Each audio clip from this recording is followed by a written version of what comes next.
आज का सेशन बहुत ही महत्वपूर्ण होने वाला है। इसमें आज अध्ययन करेंगे जलवायु। आपको इसमें याद रखने से ज़्यादा समझना है। आप इसको एक बार समझ लेंगे क्योंकि इसमें याद रखने वाली चीज़ें ज़्यादा नहीं है जितना समझने वाली चीज़ें हैं। आप याद तो रखेंगे साथ ही समझेंगे ज़्यादा। अगर आप चीज़ों को समझ जाते हैं तो आपको ऑटोमेटिक याद हो जाएगा। इसको शुरुआत करते हैं। भारत की जलवायु का अध्ययन करेंगे। मानसून शब्द की भाषा से उत्पन्न हुआ है, तो मानसून आपका अरबी भाषा का शब्द है जो मौसम यानी कि मौसम शब्द से लिया गया है। यह अरबी भाषा का आपका शब्द है। मानसून नामक प्रक्रिया सर्दियों में वायु स्थल से समुद्र की ओर, समझिए, देखिए, वायु सर्दियों में स्थल से समुद्र की ओर तथा गर्मियों में वायु समुद्र से स्थल की ओर बहती है, तभी तो वर्षा होती है। सर्दियों में क्या होता है? सर्दियों में आपकी ये स्थल है, स्थल से समुद्र की ओर बहती है, ये समुद्र है आपका। वायु कैसी बह रही है? आपके स्थल से समुद्र की ओर बह रही है। इसका जो ये छोर कह सकते हैं आप, ये आपका क्या है? ये आपका जो दिशा रखी है, ये दिशा आपकी स्थल से समुद्र की ओर है। और गर्मियों में क्या होता है? इसका अपोजिट होता है। गर्मियों में क्या होता है? ये आपका समुद्र है और ये स्थल है। इसमें आपकी जो वायु बहती है वो समुद्र से आपकी स्थल की ओर बहती है, तभी तो वो अपने जो यहाँ से जल वाष्प लाती है, जल वाष्प लाती है अपनी समुद्र के द्वारा, तभी वो एक वर्षा का कारण बनती है, यानी कि वर्षा होती है। जब वो किसी पहाड़ से या किसी ऐसी चीज़ से टकराती है, जो वो जब अपना वायु क्या करती है, जब समुद्र से उड़ती है तो अपने साथ में जल वाष्प को लेकर चलती है। जब जल वाष्प को लेकर चलती है, जिससे कि बादलों का निर्माण होता है। बादलों का निर्माण कैसे होता है? समुद्र से उठने वाली जो हवा चलती है वो जल वाष्प को अपने साथ में लेकर चलती है। पहले इसको और समझने से पहले हम इसको अध्ययन करेंगे, आप देखेंगे तभी आपको और क्लियर हो जाएगा। देखिए, जलवायु में आपको ये जरूर देखना है, आप इसको समझ गए तो आपको कोई मुश्किल नहीं है। सबसे पहले देखिए, जो आपकी बीच वाली लाइन है, इसको क्या कहते हैं? भूमध्य रेखा कहते हैं, जो पृथ्वी को दो भागों में डिवाइड करती है।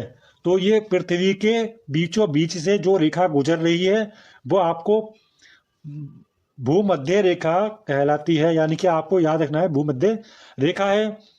और जो आपकी रेखा नीचे दी है और ये ऊपर दी है, ये आपकी ऊपर वाली रेखा को कहते हैं कर्क। ये आपकी कर्क रेखा है और ये आपकी मकर रेखा है। तो कर्क रेखा और मकर रेखा के बारे में आपको याद रखना है। कर्क रेखा हमारे भारत के बीचों बीच से होकर गुजरती है। ये हमारा भारत दिखाया गया है, देखिए भारत, तो ये कर्क रेखा है। हमारे पूछा जाता है कि कौन सी रेखा भारत के बीचों बीच से होकर गुजरती है, तो हमारी कर्क रेखा ही गुजरती है। और देखिए, सबसे ज़्यादा जो सूर्य चमकता है वो कर्क रेखा पर ही लंबवत चमकता है। कर्क रेखा पर ही सबसे ज़्यादा जो लंबवत चमकता है सूर्य, यानी कि सीधी किरणें पड़ती हैं, वो आपके कर्क रेखा के आसपास, यानी कि आपके भूमध्य रेखा है जो, और आपकी जो कर्क और मकर रेखा का एरिया है, ये उष्ण कटिबंधीय क्षेत्र कहलाता है। क्या कहलाता है? उष्ण कटिबंधीय क्षेत्र।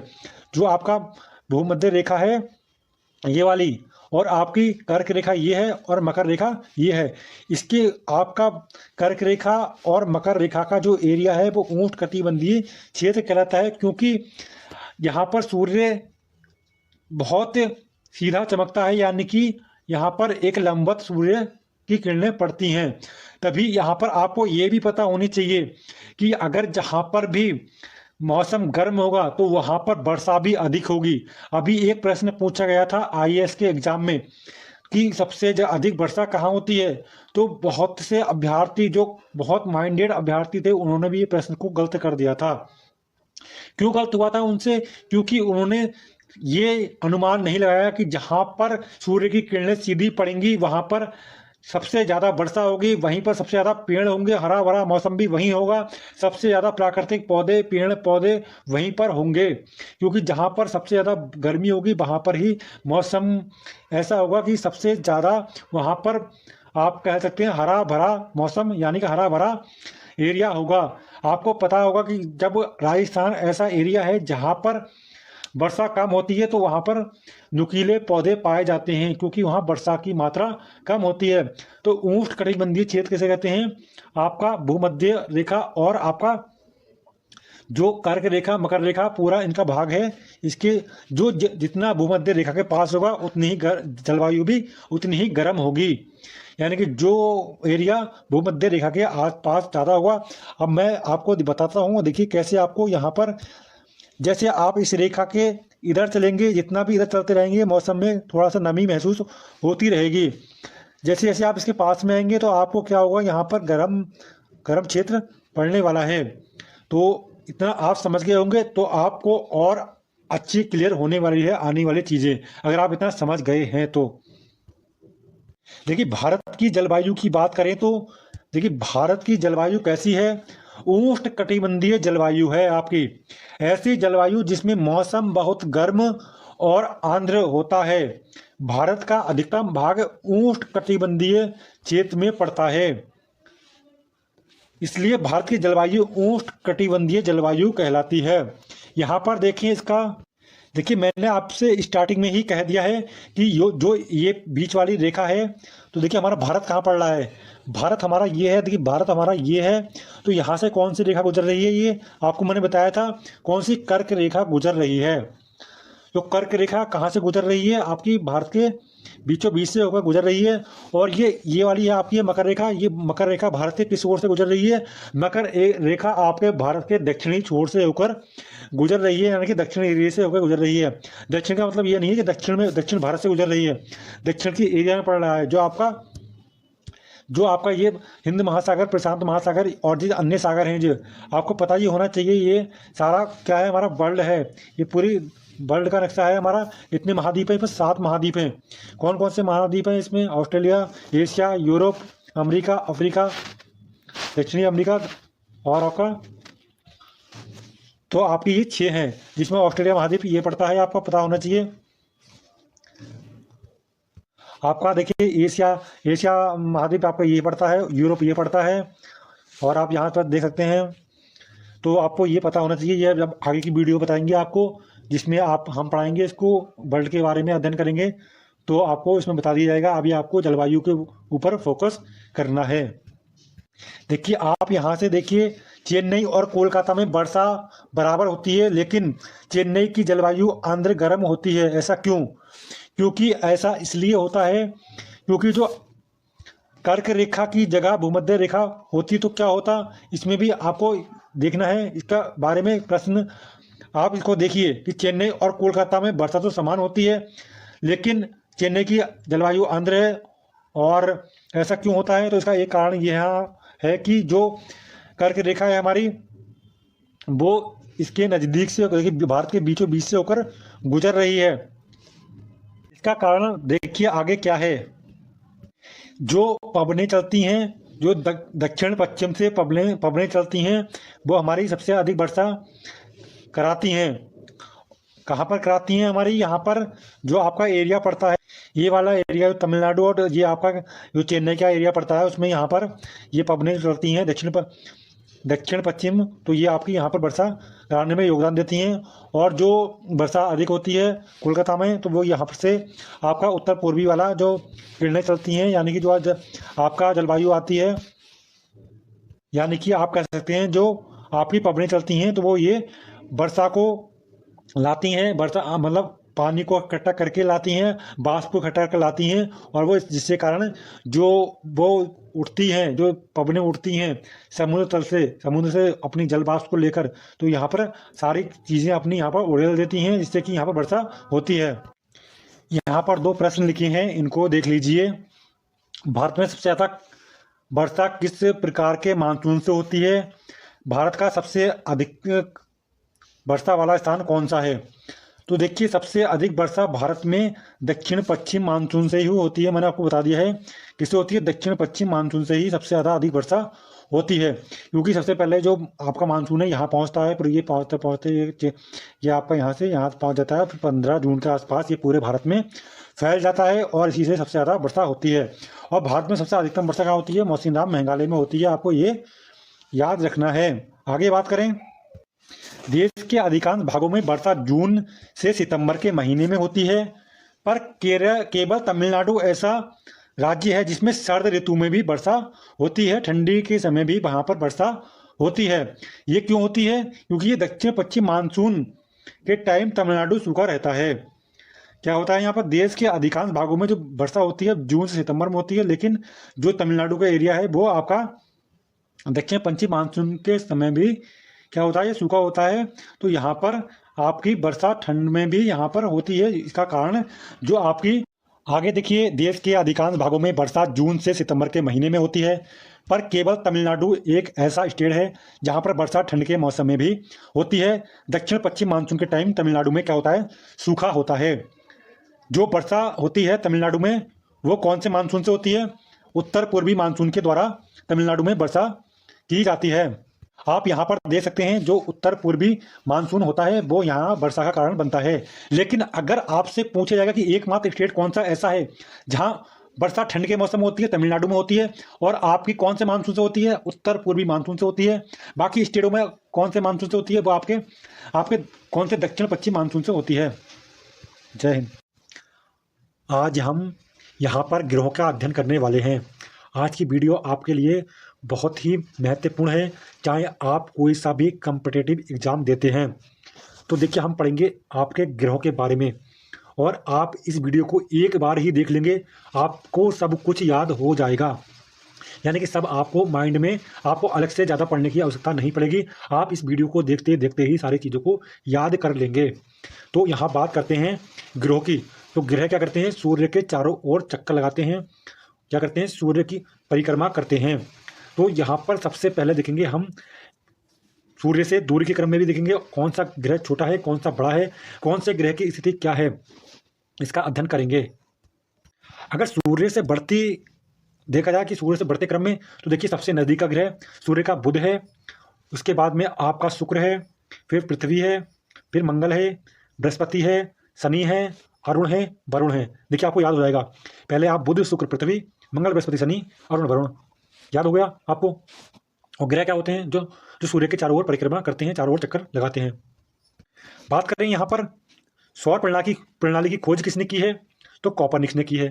ग्रहों की गति का नियम किसने दिया है, केपलर ने दिया है। याद हो गया होगा आपको। सूर्य पृथ्वी के सर्वाधिक निकट का तारा है। सूर्य एक गैसीय गोला है। हाइड्रोजन 31%, हीलियम 26.5% और अन्य तत्व 2.5% हैं। सूर्य के केंद्र पर हाइड्रोजन के 4 नाभिक मिलकर एक हीलियम नाभिक का निर्माण करता है। इसके केंद्र पर नाभिक के संलयन होता है। यानी कि यहाँ नाभिक के संलयन कैसे होता है कि एक नाभिक ये मिला, एक नाभिक ये मिला, तो ये इससे मिलकर एक नाभिक का यहाँ संलयन होते हैं। विखंडन में आपने पढ़ा होगा, विखंडन क्या होता है, एक ये गया, एक ये गया, एक ये गया, तो एक ऐसा विखंडन होता है। विखंडन का नियम कहता है फिर 3 इसमें से, 3 इसमें से, 3 इसमें से, फिर यहाँ गए, यहाँ गए, यहाँ गए। संलयन क्या होता है, संलयन में 3 मिलते हैं, वो एक रिएक्टर होते हैं, तो वो क्या होते हैं, संलयन बोलते हैं उसे। तो हीलियम नाभिक का निर्माण करता है। इसके केंद्र पर नाभिक की संलयन क्रिया होती है, जो सूर्य की ऊर्जा का स्रोत है। जो सूर्य की ऊर्जा कहाँ से अधिकतर प्राप्त होती है, नाभिक की संलयन के माध्यम से ही प्राप्त होती है। सूर्य के प्रकाश को पृथ्वी तक पहुँचने में 8 मिनट 16 सेकंड का समय लगता है। सूर्य में काला धब्बे वे स्थान है जो प्रकाश उत्सर्जित करने में असमर्थ होते हैं। सूर्य के धब्बे कौन से होते हैं, जो प्रकाश को उत्पन्न करने में असमर्थ होते हैं। आगे बात करें, पहला पढ़ते हैं हम बुध। देखिए बुध में क्या खासियत है और क्या क्या इसके जो है नियम है उसको देख लीजिए। यह सौर मंडल का सबसे छोटा ग्रह है। सौर मंडल का सबसे छोटा ग्रह पूछा जाता है तो आपको याद रखने की जरूरत है, बुध है। और सूर्य के सबसे निकट का तारा है। सूर्य से देखिए सबसे निकट कौन सा है, ये देखिए सूर्य से सबसे निकट आपका बुध है। इस ग्रह पर दिन अति गर्म होता है क्योंकि ये सबसे अधिक पास में है। आप यहाँ पर देखिए सबसे पास में क्या है, ये सबसे पास में है सूर्य के, तो यहाँ पर दिन अधिक गर्म होता है और रातें बहुत बर्फीली होती हैं क्योंकि रात में सूरज क्या होता है, यहाँ पर सूर्य का जो चमकना है थोड़ा कम हो जाता है क्योंकि सूर्य ये अपने क्या कर रहा है, ये अपनी परिक्रमा कर रहा है। यहाँ पर रातें बर्फीली होती हैं, रात दिन बहुत गर्म होता है क्योंकि ये नदी का ग्रह है। सूर्य बुध जो करता है परिक्रमा सूर्य की, वो सबसे कम दिनों में यानी कि 88 दिनों में पूरी कर लेता है अपनी परिक्रमा। इस ग्रह पर वायुमंडल नहीं है, इसलिए यहाँ जीवन की संभावना भी नहीं है।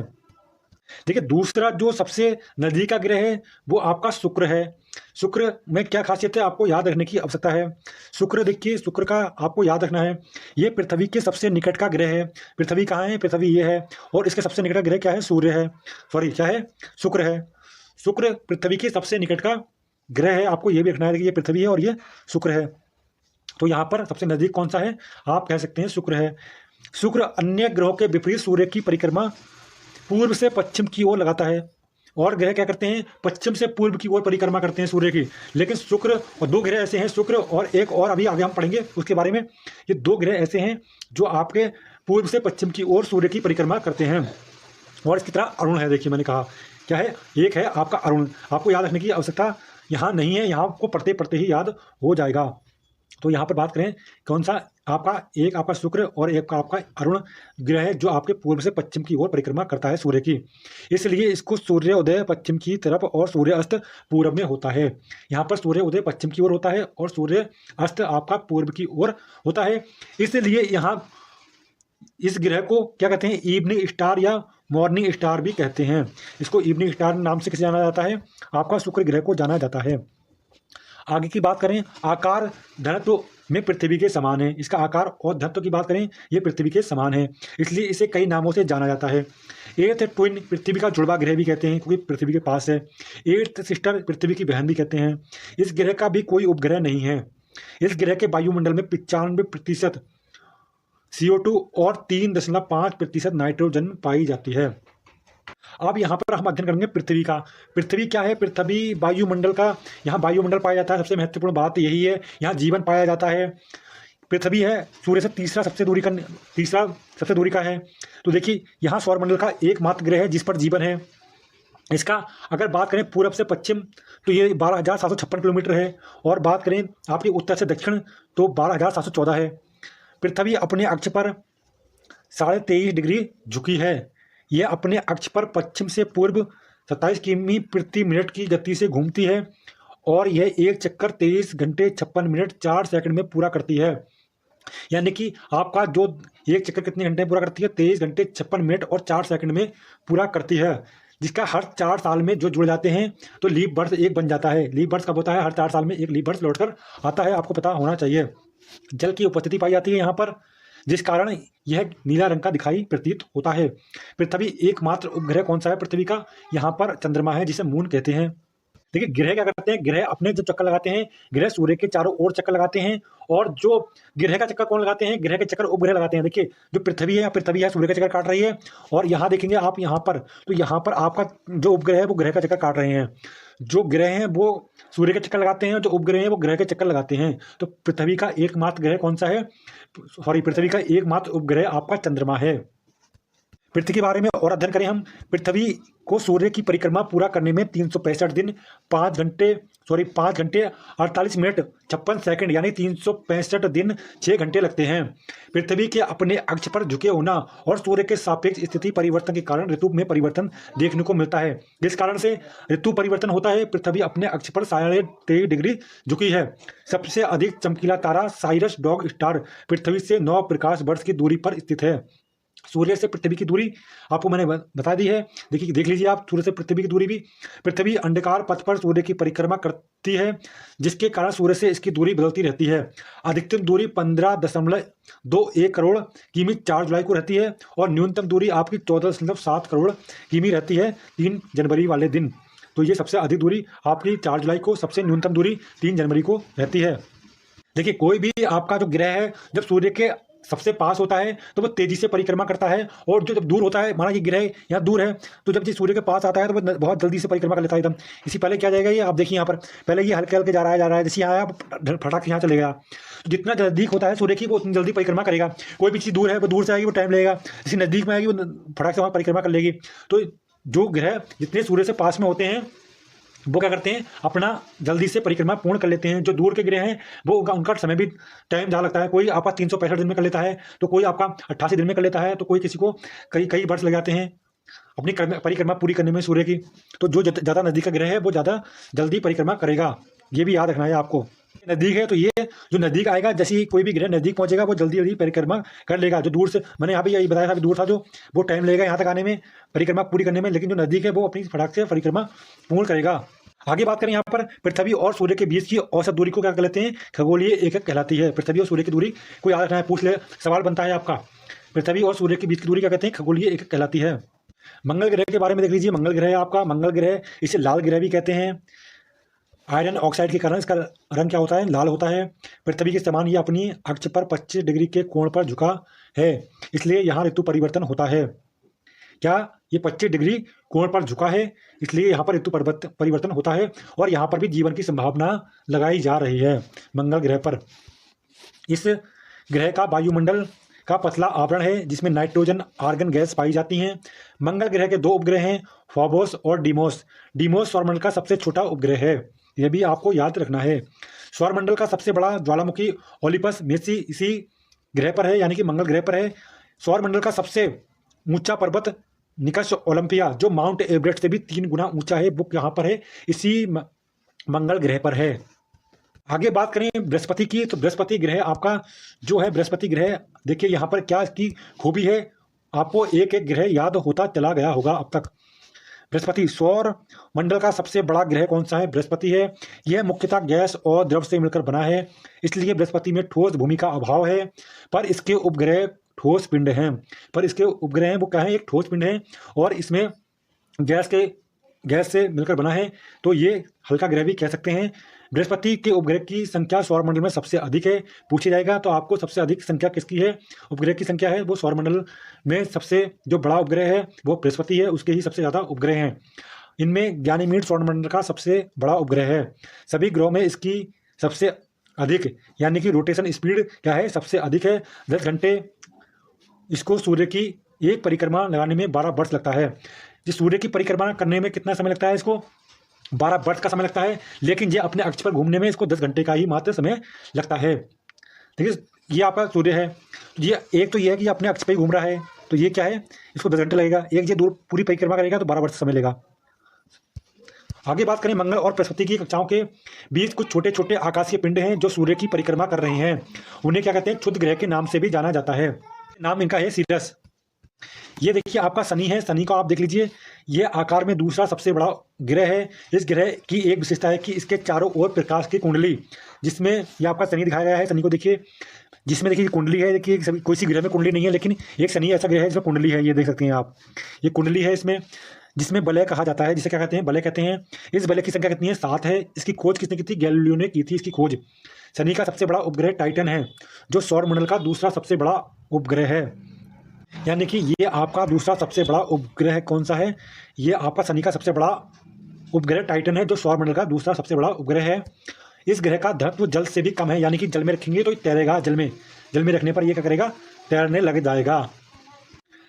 अरुण की बात करें तो देखिए अरुण, यह सौरमंडल का तीसरा सबसे बड़ा उपग्रह है।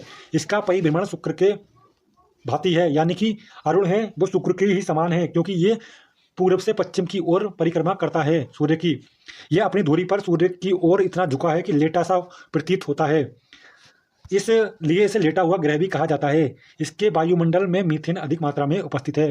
पूछा जाएगा कि इसके वायुमंडल में सबसे अधिक मीथेन पाई जाती है, लेटा ग्रह कौन सा है और इसका परिभ्रमण कैसा है, तो इसका परिभ्रमण भी शुक्र के समान है। लेटा हुआ ग्रह क्या है, अरुण है, और यह वायुमंडल में इसमें मीथेन सबसे अधिक है।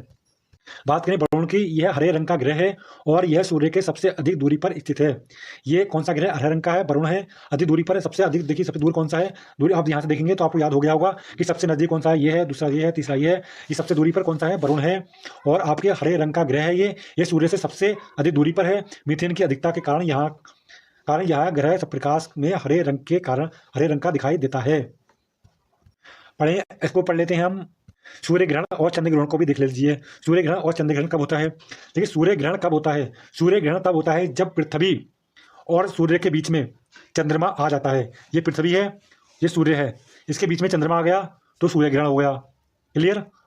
आगे बात करें चंद्रमा की, चंद्र ग्रहण की। यह दिखाया गया है चंद्र ग्रहण।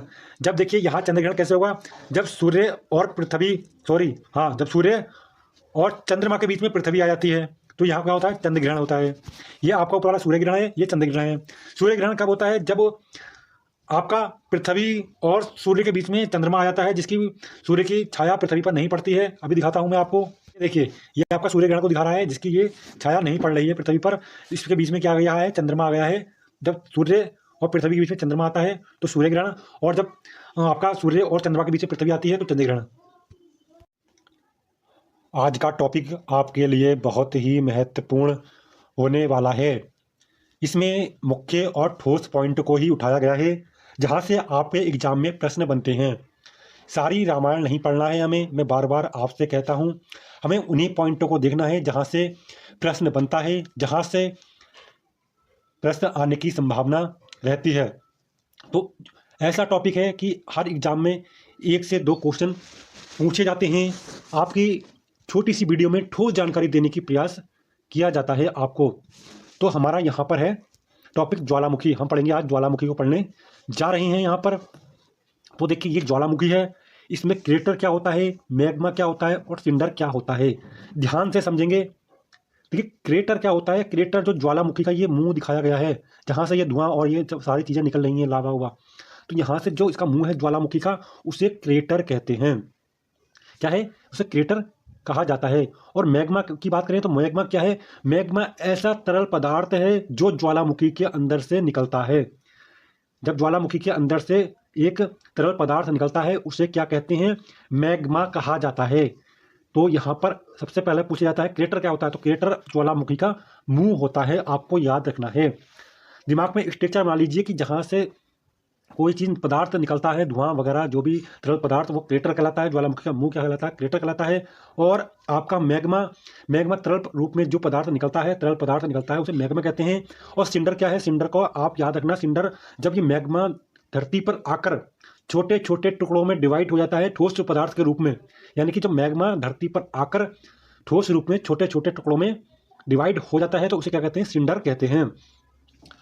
आगे की बात करें, देखिए हम यहाँ पर 3 तरह के ज्वालामुखी जो पाए जाते हैं उनको देखेंगे यहाँ पर। अब सबसे पहले देखेंगे सक्रिय ज्वालामुखी क्या होते हैं, प्रस्तुत ज्वालामुखी क्या होते हैं, और शांत ज्वालामुखी कौन से होते हैं। यानी कि एक्टिव, डॉर्मेट और आप कह सकते हैं शांत। इन तीनों ज्वालामुखी को देखेंगे और कहाँ पर ये पाए जाते हैं, मुख्य रूप से कहाँ पर इनकी क्या विशेषता है उनको देखेंगे। ध्यान से समझना आप लोग। देखिए पहले बात करते हैं सक्रिय ज्वालामुखी की। सक्रिय ज्वालामुखी की बात करेंगे तो आपको खुद ही अनुमान लग जाएगा कि सक्रिय ज्वालामुखी कौन से होते हैं। तो देखिए ध्यान से समझना मेरी जो मैं बात बोल रहा हूँ, ऐसे ज्वालामुखी जिसमें भविष्य में उद्गार हुआ है, और उद्गार होने की, यानी कि उद्गार का मतलब यह है कि जो ज्वालामुखी फटा है और उसमें दोबारा फटने की संभावना है, यानी कि उसमें उद्गार होते रहता है, फटते रहते हैं, उन्हें सक्रिय ज्वालामुखी कहते हैं। यानी कि जिसमें भविष्य में उद्गार हुआ है और उसमें उद्गार होने की संभावना है और होते रहते हैं। यानी कि इसमें आपके जो ज्वालामुखी है वो क्या करते हैं, एक नियमित रूप से फटते रहते हैं, उन्हें क्या कहते हैं, सक्रिय ज्वालामुखी कहते हैं, जो कि उसमें उद्गार होता रहता है। तो ऐसे ज्वालामुखी आपके सक्रिय ज्वालामुखी कहलाते हैं। प्रस्तुत ज्वालामुखी किसे कहते हैं, देखिए प्रस्तुत तो थोड़ा ज्वालामुखी जो एक्टिव ज्वालामुखी हैं उससे थोड़ा कम होते हैं, लेकिन क्या होती है इनकी विशेषता, प्रस्तुत ज्वालामुखी ऐसे ज्वालामुखी होते हैं जो भविष्य में, जिसमें उद्गार हुआ है, एक बार उद्गार हो गया है। एक्टिव में क्या होता है, बार बार होते रहता है एक्टिव में, यानी कि सक्रिय में। और इसमें क्या होता है, इसमें एक बार आपका हो गया है उद्गार, यानी कि फट चुका है, और अब इसमें भविष्य में कभी फट सकता है, बार बार नहीं फट रहा है, लेकिन भविष्य में ये संभावना है कि ये फट सकता है या उद्गार हो सकता है। तो वो क्या होते हैं, प्रस्तुत ज्वालामुखी कहलाते हैं। आगे बात करें शांत की, तो शांत ज्वालामुखी क्या होता है, शांत ज्वालामुखी को कह सकते हैं आप ऐसा ज्वालामुखी जो सिर्फ ज्वालामुखी होता है, इसमें कभी फटने की संभावना नहीं होती है। यानी कि इसमें आप कभी ये कह सकते हैं कि एक बार आपका यहाँ पर हो गया, अब उसमें ज्वालामुखी कभी नहीं होगा, एक बार फट गया अब उसमें कभी ज्वालामुखी उत्पन्न अब नहीं फटेगा, क्योंकि अब उसमें क्या हुआ है, अब वो शांत हो गया है, अभी कभी भविष्य में उसमें कभी भी उद्गार होने की कोई संभावना नहीं है। तो वो क्या है, शांत ज्वालामुखी कहलाता है। आप देखिए शांत ज्वालामुखी और सक्रिय ज्वालामुखी और आपके सुषुप्त ज्वालामुखी है कहाँ कहाँ पाए जाते हैं उसको देख लीजिए। कुछ पॉइंट ये हैं बहुत ही महत्वपूर्ण हैं जो आपको याद रखना है। अब अभी तो आपने समझा, अब कुछ याद रखने वाली चीज़ें हैं, उनको याद भी रखना है। देखिए किलामू, इसे हवाई द्वीप भी कहा जाता है, अमेरिका है, इसका विश्व का सबसे सक्रिय ज्वालामुखी है। आपको याद रखना है, विश्व का सबसे सक्रिय ज्वालामुखी अमेरिका में पाया जाता है, जिसे किलामू कहते हैं, और इसे हवाई द्वीप के नाम से भी जाना जाता है। ये हवाई द्वीप पर स्थित है अमेरिका में। तो ये आपका किलामू है जो सबसे सक्रिय ज्वालामुखी है। अब यहाँ पर कोटापेक्सी इक्वाडोर, आपको याद रखना, किलामू ये हवाई द्वीप अमेरिका में है। कोटापेक्सी का नाम आएगा तो इक्वाडोर आपको निकलना चाहिए। कोटा इक्वा, तो ये विश्व में सबसे ऊंचा ज्वालामुखी पर्वत है। कोटापेक्सी इक्वाडोर विश्व में सबसे ऊंचा ज्वालामुखी पर्वत है। देखिए सबसे यहाँ पर आपको समझने वाली बात है, किलामू हवाई द्वीप अमेरिका में विश्व का सबसे सक्रिय ज्वालामुखी, सबसे सक्रिय पूछा जाएगा तो आपका किलामू है। और कोटापेक्सी सबसे ऊंचा पूछा जाएगा तो सबसे ऊंचा आपका है जो कोटापेक्सी इक्वाडोर में है, विश्व में सबसे ऊंचा ज्वालामुखी है। ओजस डेल्स लाडो अर्जेंटीना है, जो चिला बॉर्डर पर विश्व में सबसे ऊंचाई पर स्थित ज्वालामुखी। देखिए सबसे ऊंचाई पर स्थित ज्वालामुखी पूछा जाएगा और सबसे ऊंचा पर्वत ज्वालामुखी पूछा जाएगा, दोनों में अंतर है। यहाँ पर समझने वाली बात है, इन दोनों को आप समझिए। ये देखिए सबसे ऊंचा पर्वत ज्वालामुखी पूछा जाएगा तो आपका कोटापेक्सी इक्वाडोर है। ओजे डेल्स लाडो है जो आपका अर्जेंटीना चिली बॉर्डर पर, तो विश्व में सबसे ऊंचाई पर स्थित ज्वालामुखी है। तो यहाँ पर विश्व का सबसे ऊंचा ज्वालामुखी पर्वत पर जो है पर्वत वो आपका कोटापेक्सी, और ओजे डेल्स लाडो अर्जेंटीना चिली बॉर्डर पर विश्व में सबसे ऊंचाई पर स्थित ज्वालामुखी है।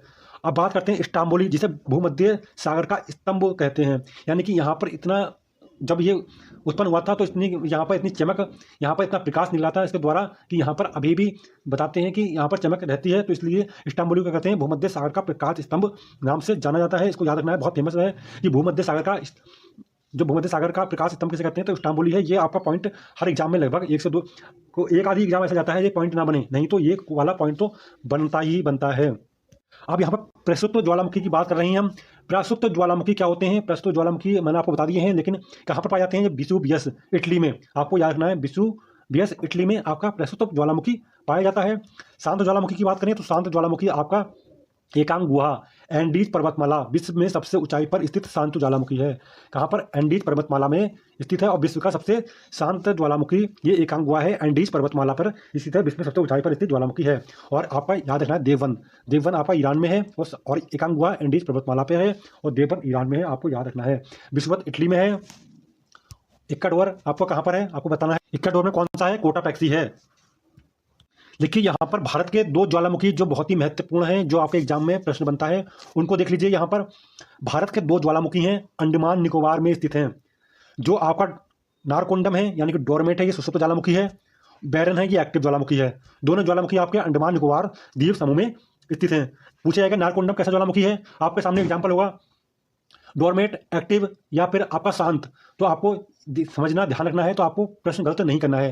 केरल में बैरन है, जो बैरन एक्टिव है, देखिए बैरन एक्टिव, नारकोंडम सुषुप्त, ऐसे याद रखना है आपको। और एक प्रश्न बनता है कि ऐसा कौन सा महाद्वीप है जहाँ पर एक भी ज्वालामुखी नहीं है, या ऐसा कौन सा देश है जहाँ पर एक भी ज्वालामुखी नहीं है? तो ऑस्ट्रेलिया महाद्वीप एक ऐसा द्वीप है, यानी कि महाद्वीप है जहाँ पर एक भी ज्वालामुखी नहीं है। तो आपको ये भी याद रखना है। तो देखिए आपको वीडियो अच्छी लगी हो तो वीडियो को लाइक कर दें, चैनल को सब्सक्राइब कर लें। आज हम भारत के जो प्रमुख बंदरगाह हैं उनका अध्ययन करने जा रहे हैं, जो आपके एग्जाम में बहुत ही महत्वपूर्ण प्रश्न बनता है। आपको ऐसा याद किया जाएगा कि आप इसको अगर देख लेते हैं तो आपके दिमाग से ये निकलेगा नहीं, आपका क्वेश्चन गलत नहीं होने वाला है। इसको देखिए कैसे याद करेंगे। जो 3 से 4 जो बंदरगाह हैं आपके, उनको अलग से देखेंगे, और जो आप देखिए इसको आप कैसे याद रख सकेंगे। अगर आप इस ट्रिक से याद करेंगे तो मैं समझता हूँ आपको एक बार में ही याद हो जाएंगे। तो देखिए यहाँ पर बात करते हैं।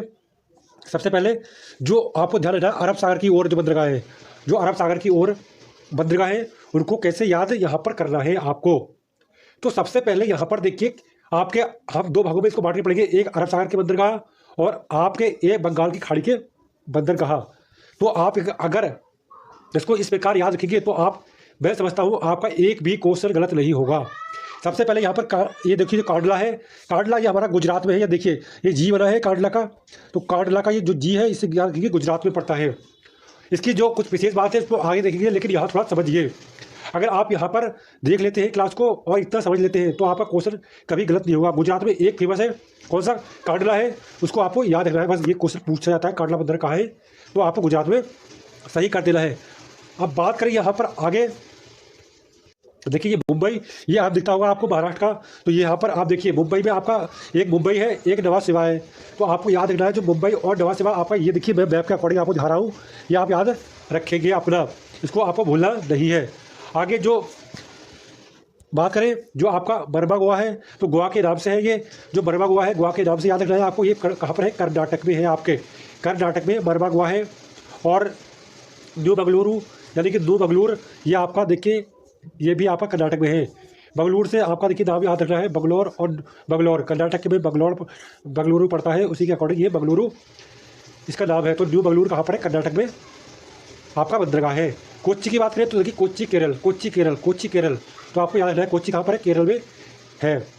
और बात करें आपकी जो तूतीकोरन, और कहाँ पर है ये आपका तमिलनाडु में है, तूतीकोरन तमिलनाडु, चेन्नई तमिलनाडु और एन्नोर तमिलनाडु। इसको मैं आगे आपको याद रखने की और अच्छी थोड़ा सा बताने की कोशिश करूँगा।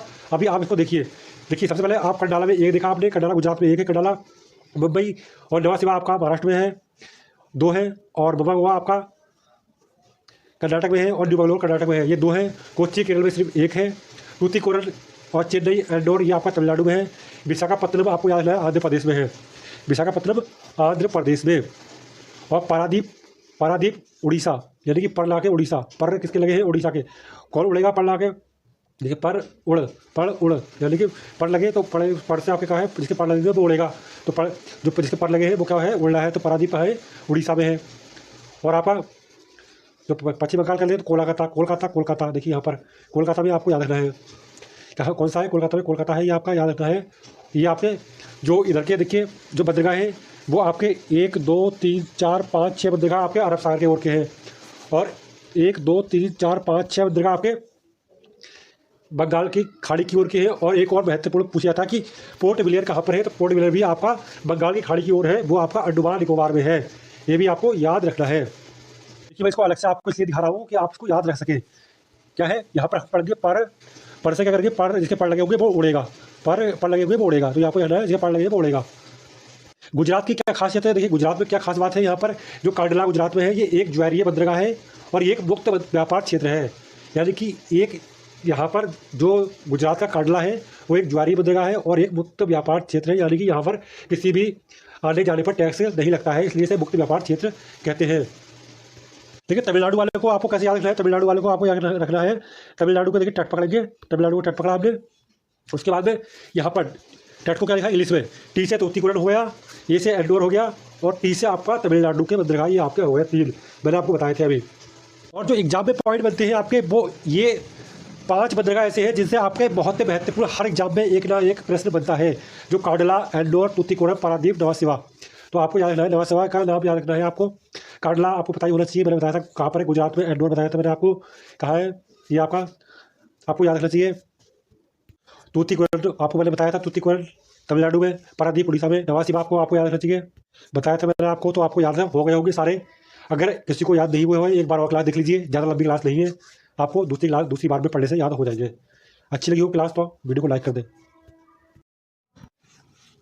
आज का सेशन बहुत ही महत्वपूर्ण होने वाला है, इसमें आपके जो प्रश्न बनते हैं उसको आपको याद रखने में बहुत ही मुश्किल होती है। अगर आप इस क्लास को देखते हैं तो मैं समझता हूँ आज के बाद आपका कोई क्वेश्चन गलत नहीं होगा। आज हम इसको देखेंगे, जो आपकी जल संधि हैं उनको देखने जा रहे हैं और एक बार देख लेंगे तो आपके माइंड में बैठ जाएगा। हम पढ़ेंगे 8 चैनल, 9 चैनल, 10 चैनल, इन चैनलों के बारे में पढ़ेंगे। ग्रेट चैनल, डुकन पास, पाक स्टेट, पाक खाड़ी और मन्नार की खाड़ी, इसके बारे में आपको महत्वपूर्ण रूप से एक बार अध्ययन करेंगे तो आपको याद हो जाएगा। देखिए ये आप यहाँ देखिए, जो मालदीप और मिनिकॉय, मालदीप और मिनिकॉय को याद रखने का सबसे बढ़िया तरीका और सबसे उम्दा तरीका क्या है, यहाँ पर देखिए यहाँ पर 2 चीज़ें हैं। यहाँ पर एक मिनिकॉय ये है जो लक्षद्वीप और आपका मिनिकॉय और एक मालदीव और मिनिकॉय।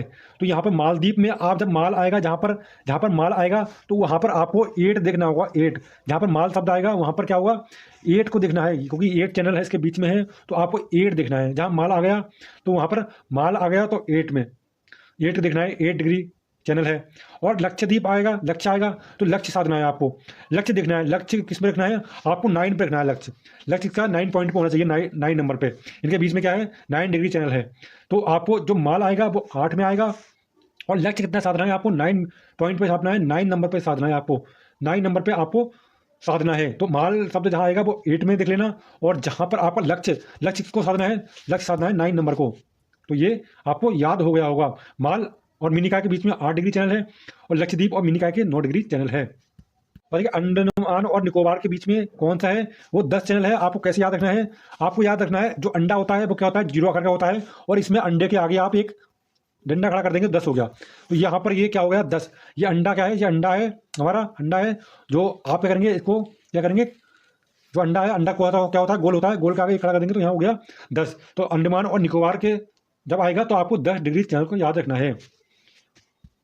आप यहाँ देखेंगे हम पाक स्ट्रेट, पाक खाड़ी और मन्नार की खाड़ी, इसको याद रखने की एक बहुत ही महत्वपूर्ण विधि है। देखिए आगे क्या है, इसमें भी 2 बहुत ही महत्वपूर्ण हैं। कौन कौन से 2 महत्वपूर्ण हैं, एक आपका ये पाक स्ट्रेट और एक मन्नार की खाड़ी, जो एग्जाम में पूछा जाता है। ये इतना नहीं पूछा जाता है तो पढ़ेंगे हम इसको भी, लेकिन हम इसको महत्वपूर्ण रूप से याद रखेंगे। कैसे याद रखेंगे, देखिए सबसे पहले ये जो आपका श्रीलंका है, ये श्रीलंका का पोर्शन है, और ये भारत का पूरा पोर्शन है, ये भारत का है। तो जो पाक स्टेट है वो आपका तमिलनाडु और श्रीलंका को जोड़ता है। जो हमारा पाक स्टेट है वो किसे जोड़ता है, आपका तमिलनाडु और आपका श्रीलंका को जोड़ता है। ये आपको याद रखना है, तमिलनाडु और पाक स्टेट का पाक खाड़ी भी आपके तमिलनाडु और श्रीलंका के मध्य ही है। लेकिन महत्वपूर्ण बात यहाँ पर क्या है, जो मन्नार की खाड़ी है, जब पूरी तरह से दक्षिण में है, देखिए मन्नार की खाड़ी पूरी तरह दक्षिण में है ये यहाँ पर। तो ये क्या करती है, मन्नार की खाड़ी भी आपकी जो तमिलनाडु का क्षेत्र है और आपका श्रीलंका का क्षेत्र है उसको उसके बीच में है। तो ये आपको याद रखना है। बाकी महत्वपूर्ण रूप से 2 याद रखनी है, पाक और एक मन्नार। ये आपकी दोनों क्या करती हैं, श्रीलंका और आपके तमिलनाडु के बीच में ये पड़ती हैं, इनको याद रखना है। देखिए यहाँ पर आपका है डुकन पास। डुकन का पास आप कैसे याद रखेंगे, जो आपका डुकन पास है वो आपका दक्षिण अंडमान और लघु अंडमान के बीच में है। कहाँ पर, यहाँ पर ये क्षेत्र है आपका, ये दक्षिण अंडमान है, ये आपका लघु अंडमान है। लघु पता देखने से पढ़ने से ही पता लग रहा है ये लघु है, छोटा है। तो लघु अंडमान और दक्षिण जो अंडमान है वो बड़ा है। तो दक्षिण अंडमान और आपका जो लघु अंडमान है उसके बीच में क्या है, डुकन पास है। आपको ये याद हो गया होगा। लघु देखिए दोनों अंडमान ही है, अंडमान है, लेकिन एक दक्षिण का है वो बड़ा है, और जो आपका जो नीचे है वो छोटा है। तो आपको इसके बीच में है जो वो ये क्या है, डुकन पास है। अब यहाँ बात करें ग्रेट चैनल, जो आपका सुमन्ना और निकोबार के मध्य है। जो ग्रेट चैनल है वो सुमन्ना भी कहते हैं, सुमात्रा कहते हैं। तो आप दोनों याद रख लेना, सुमात्रा, देखिए सुमात्रा भी कहते हैं इसको कभी कभी, और यहाँ पर सुमाना भी कहते हैं। तो सुमात्रा नाम ज़्यादा सही है, तो सुमात्रा याद रखना। आपका ग्रैंड जो आपको याद रखना है कैसे, ग्रैंड फादर के नाम से, ग्रैंड फादर या ग्रैंड मदर। तो यहाँ पर जहाँ ग्रैंड शब्द आ जाएगा तो यहाँ पर सु माने अच्छा और मात्रा माने माता। तो ग्रैंड माता सबसे बढ़िया, सबसे अच्छी। तो आपकी जो ग्रैंड माता है वो सबसे अच्छी है, यानी कि सु माने अच्छा और मात्रा माने माता। तो यहाँ पर ग्रैंड आ जाएगा जो ग्रैंड मदर के नाम से। तो ग्रैंड चैनल है वो आपका सुमात्रा और निकोबार के मध्य है, आपको याद रखना है। ये आप किसी भी टेक्स्ट को याद रख सकते हैं। तो ये आज की हमारी महत्वपूर्ण क्लास थी। आपको अच्छी लगी हो तो आप लाइक कर दें। ऐसी ही क्लास देखने के लिए चैनल को सब्सक्राइब करें। आज की वीडियो में हम हिमालय और उसकी चोटियों का अध्ययन करने जा रहे हैं। हिमालय को 4 भागों में बांटा गया है, पंजाब हिमालय, कुमाऊं हिमालय, नेपाल हिमालय, असम हिमालय। हम एक एक हिमालय को देखेंगे बारी बारी से। पंजाब हिमालय बात करें तो पंजाब हिमालय की सर्वोच्च पर्वत चोटी कौन सी है, K2 गार्डविन ऑस्टिन है। ये आप देख सकते हैं, ये गार्डविन ऑस्टिन का जो है सबसे ऊंची चोटी है, जो K2 गार्डविन ऑस्टिन आपको यहाँ पर प्रदर्शित हो रही है। आप देखिए यहाँ पर देख भी सकते हैं, जो पंजाब हिमालय है उसकी अधिकतर चोटी देखिए आपकी ये आपके जम्मू कश्मीर में, यानी कश्मीर हिमालय में। हिमालय पंजाब हिमालय है, लेकिन जो एरिया दिखाया गया है वो आपका यहाँ पर अधिक चोटियाँ कश्मीर के आसपास की हैं। तो आपको याद भी रख के चलना है, दिमाग में स्ट्रक्चर बनाकर चलना है। भारत का सबसे ऊंचा दर्रे की बात करें तो भारत का सबसे ऊंचा दर्रा काराकोरम दर्रा इसी हिमालय में स्थित है। जो काराकोरम दर्रा है वो इसी हिमालय में स्थित है। आगे बात करें, देखिए कुमाऊं हिमालय हमारा, आप देखिए कुमाऊं हिमालय, तो कुमाऊं हिमालय बद्रीनाथ, केदारनाथ, यमुनोत्री, गंगोत्री, धौलगिरी, नंगा पर्वत, नंदा देवी और आपस श्रेणियाँ इसी हिमालय का हिस्सा हैं। जो ये पर्वत चोटियाँ हैं ये आपकी कुमाऊं हिमालय का हिस्सा हैं और ये सारी चोटियाँ आपको ये यहाँ से यहाँ तक के रूप में दिखाई देती हैं। उत्तराखंड का भाग एरिया पड़ता है, तो आप यहाँ पर देख सकते हैं ये आपका उत्तराखंड में चोटियाँ पड़ती हैं। कुमाऊं की सर्वोच्च चोटी की बात करें तो कुमाऊं हिमालय की सर्वोच्च चोटी आपको पता है ये धौलागिरी दिखाई गई है, लेकिन ये नंदा देवी कर लेना आप, नंदा देवी है। अगर नंदा देवी ना हो तो आप धौलगिरी को भी मार सकते हैं, लेकिन नंदा देवी पश्चिमी को आप याद रख सकते हैं। वहाँ पर एक नंदा देवी पूर्वी है, एक नंदा देवी पश्चिमी है। तो आपको प्रश्न बनता है कि सबसे ऊँची चोटी कौन सी है, तो नंदा देवी आपकी उत्तराखंड में जो चोटी है सबसे ऊँची कुमाऊं हिमालय की वो कौन सी है, आपकी धौलगिरी है। वैसे देखा जाएगा तो नंदा देवी है जिसकी ऊंचाई कितनी है, 7,817 मीटर है। इसको भी याद करके आपको चलना है। आगे बात करें नेपाल हिमालय की, तो नेपाल हिमालय में आप देख सकते हैं नेपाल हिमालय जो ये दिखाया गया है, ये नेपाल में आपको पता होना चाहिए सबसे ऊंची चोटी माउंट एवरेस्ट है। इस हिमालय की सर्वोच्च पर्वत चोटी माउंट एवरेस्ट है, जिसे नेपाल में सागर माता के नाम से भी जाना जाता है। इसमें देखिए कौन कौन सी नदियाँ प्रभावित होती हैं, ब्रह्मपुत्र, काली, तीस्ता, दिहांग इसी हिमालय से निकलती है। आगे बात करें असम हिमालय की बात करते हैं। यहाँ इस हिमालय की सर्वोच्च चोटी कंचनजंगा है, जो असम हिमालय के में पड़ती है। और यहाँ पर देखिए ये असम का एरिया है, वहाँ पर सबसे ऊंची चोटी जो है कंचनजंगा है, जो असम हिमालय का भाग है। पर्वत की तरफ इस प्रकार हिमालय स्थित है, यानी कि पूर्व की तरफ इस प्रकार का हिमालय स्थित है। आगे बात करें गारो, खासी, सांगला पर्वत ये इस हिमालय का हिस्सा है, यानी कि गारो की पहाड़ी, खासी की पहाड़ी, जयंतियाँ, सांगला पर्वत इस हिमालय का हिस्सा है। ये भी आपको नोट डाउन करके चलना है। दक्षिण की चोटियों की बात करें, यानी कि दक्षिण की भारत की सर्वोच्च पर्वत चोटी कौन कौन सी हैं, आप देखिए यहाँ पर अन्नामुडी है और अन्नामलाई है, जो केरल में आपकी पड़ती हैं, यानी कि केरल की पहाड़ियाँ भी इसे कह देते हैं कभी कभी। लेकिन ये आपको सही जानकारी के रूप में याद क्या करना है, आपको अन्नामुडी और आपको अन्नामलाई जो केरल की पहाड़ियाँ हैं दक्षिण भारत की सर्वोच्च पर्वत चोटी है, जो आप देख सकते हैं। जो आप इसको ऐसे याद कर सकते हैं, आप ये देखिए A के रूप में। और आपकी दक्षिण भारत की दूसरी सर्वोच्च पर्वत चोटी जो आपकी है डेरा बेट्टा है, जो कि नीलगिरी पर्वत पैर पर स्थित है, जो कि तमिलनाडु में पड़ती है। तमिलनाडु के एरिया में ये चोटियाँ पड़ती हैं। अंडमान निकोबार की सर्वोच्च पर्वत चोटी सैंडल पीक है, ये अंडमान निकोबार का एरिया है। यहाँ पर सर्वोच्च चोटी कौन सी है, आपकी सैंडल पीक है। जबकि लक्षद्वीप की बात करें तो लक्षद्वीप की सर्वोच्च चोटी कौन सी है, लक्षद्वीप की बात करेंगे तो लक्षद्वीप की सर्वोच्च चोटी आपकी नारचो है, जो आपके लक्षद्वीप में पड़ती है। सतपुड़ा की पहाड़ियाँ मध्य प्रदेश में स्थित हैं और इसकी सबसे ऊंची चोटी धूपगढ़ है। तो ये आज की हमारी कुछ महत्वपूर्ण इंपॉर्टेंट क्लास थी और मैंने बहुत ही महत्वपूर्ण बिंदुओं पर ही चर्चा की है, जिससे कि आपको कम समय में अधिक जानकारी उपलब्ध हो सके।